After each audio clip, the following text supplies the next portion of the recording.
حضور علیہ الصلوۃ والسلام اپنے صحابہ کے ساتھ مسجد نبی میں جلوہ افروز تھے کہ اچانک باہر سے اونٹ کے چلانے کی آواز آنے لگی۔ اونٹ چلا چلا کر آواز کر رہا تھا۔ حضور علیہ الصلوۃ والسلام نے اپنے صحابہ سے کہا، یہ اونٹ میری دربار میں کوئی شکایت لے کر آیا ہے، چلو چل کر اونٹ سے حال دریافت کرتے ہیں کہ کیسے ہمارے دروازے پر آیا ہے۔ حضور علیہ الصلوۃ والسلام اپنے صحابہ کے ساتھ دروازے کی طرف چل پڑے۔ اونٹ دروازے پر کھڑا چلا کر فریاد کر رہا تھا۔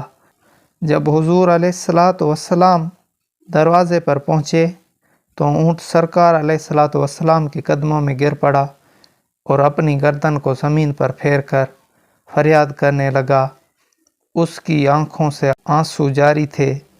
حضور علیہ الصلوۃ والسلام اس اونٹ کی دلجوئی کے لیے زمین پر بیٹھ گئے اور اپنا مبارک ہاتھ حضور علیہ الصلوۃ والسلام اس اونٹ پر پھیر رہے تھے۔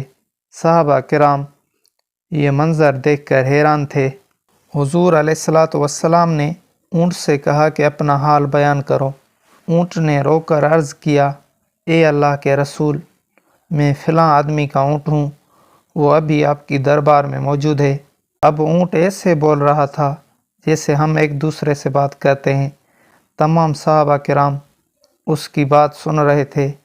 وہ کہہ رہا تھا، میں فلاں آدمی کا اونٹ ہوں، جب میں جوان تھا تو میں نے اپنے مالک کا ہر کام کیا، لیکن اب میں بوڑھا ہو چکا ہوں، وزن اٹھانے کی طاقت اب مجھ میں نہیں رہی۔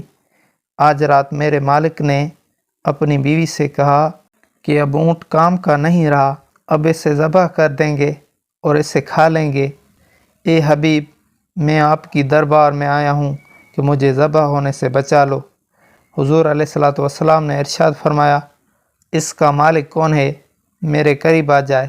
جب وہ قریب آیا تو حضور علیہ الصلوۃ والسلام نے اس سے کہا کہ اونٹ کی قیمت مقرر کرو، میں اسے خریدنا چاہتا ہوں۔ اس نے کہا، حضور میں آپ سے کیا قیمت لوں گا؟ حضور نے فرمایا، نہیں۔ آپ علیہ الصلوۃ والسلام نے تو صحابہ کرام کو مقرر فرمایا کہ انصاف سے بتاؤ کہ اونٹ کتنی قیمت کا ہے۔ انہوں نے اونٹ کی قیمت بتائی کہ اتنے کا ہے۔ حضور علیہ الصلوۃ والسلام نے مالک سے پوچھا، کیا تو اتنی رقم میں اونٹ ہمیں بیچنا چاہتا ہے؟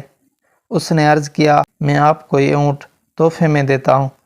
لیکن حضور نے فرمایا کہ نہیں، آپ مجھے یہ اونٹ بیچ دیں۔ اس نے کہا، ٹھیک ہے۔ حضور علیہ الصلوۃ والسلام نے حکم فرمایا کہ اسے ہمارے گھر سے رقم لا کر دو۔ اس کے بعد حضور نے حکم فرمایا کہ اس اونٹ کو آج کے بعد کوئی نکیل نہ ڈالے، میں نے اسے آزاد کر دیا ہے۔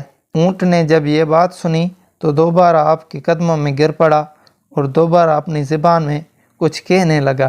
حضور علیہ الصلوۃ والسلام اپنے ہاتھ مبارک اٹھا کر آمین آمین کہنے لگے۔ 3 دفعہ آپ نے آمین کہی۔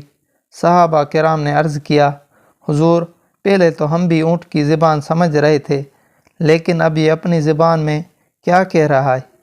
حضور علیہ الصلوۃ والسلام نے فرمایا، یہ اونٹ کہہ رہا ہے، اے اللہ، جیسے حضور علیہ الصلوۃ والسلام نے مجھے بچایا، ایسے ہی تو حضور علیہ الصلوۃ والسلام کی امت کو بڑی زندگی عطا فرما۔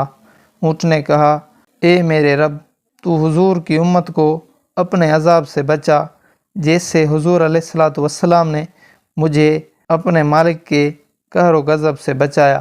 اونٹ نے کہا، اے کریم رب، جس طرح حبیب کریم نے مجھے آزادی عطا فرمائی ہے، اس طرح تو حضور کی امت کو دونوں جہانوں میں آزادی عطا فرما۔